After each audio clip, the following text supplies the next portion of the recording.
La méthode Mechanical Drop Set, c'est un drop set boosté aux stéroïdes. Donc, en fait, c'est un mélange de drop set et de rest pose. Sauf que contrairement au drop set conventionnel, au lieu de diminuer la charge et de faire le même mouvement pour dépasser la fatigue, en fait, cette fois-ci, on va jouer avec une variation d'angle. Donc, on va passer d'un angle désavantageux, donc plus difficile, et on va progresser vers un angle de plus en plus avantageux en maintenant la même charge. Donc, le drop se fait pas avec le poids, mais avec l'angle de travail, en fait. Je vous donne un exemple. Si on fait un 55 degree angle incline dumbbell press pour commencer, donc là, on est plus vertical, donc c'est un peu plus les deltoïdes, le pectoroclaviculaire qui sont plus petits, plus faibles, qui forcent. Et là, on va se rendre à l'échec musculaire pour un nombre de répétitions X. Donc, disons 8. Donc là, je fais 8 répétitions, je me rends à mon max. Et là, au lieu de diminuer la charge, ce que je fais, c'est que je vais diminuer l'angle. Donc, je vais aller vers un angle qui est plus incliné, qui est plus près du flat, en fait. Et je vais recommencer avec la même charge. Donc là, mécaniquement parlant, c'est plus avantageux pour moi. Je suis plus fort. Donc, même si je maintiens la même charge, je vais être capable de continuer d'effectuer des répétitions.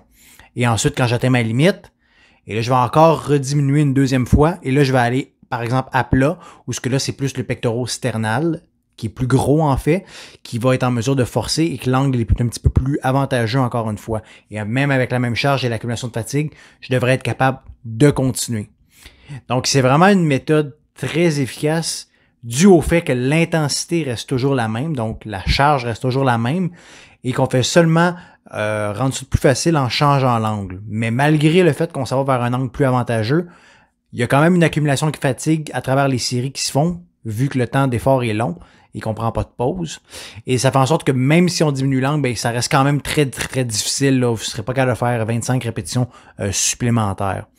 Mais c'est vraiment une méthode qui est très intéressante pour développer un groupe musculaire qui est plus faible, mais aussi pour briser un plateau sur peut-être un angle ou un exercice qu'on a plus de difficulté à développer.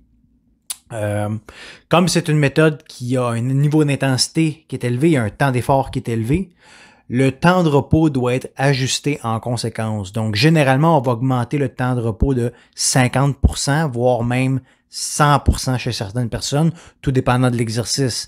Si vous faites un mechanical drop set au niveau du squat, par exemple, ben ça se peut que vous ayez un bon temps de repos.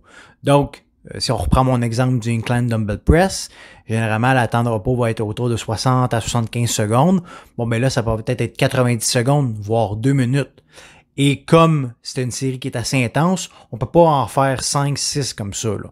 Donc, généralement, vous allez avoir soit 3 séries d'un même exercice où ce que vous faites toujours un mechanical drop set, ou vous allez l'avoir seulement sur la dernière série de votre exercice. Donc, ça va être vraiment variable en fonction de la méthode que vous avez.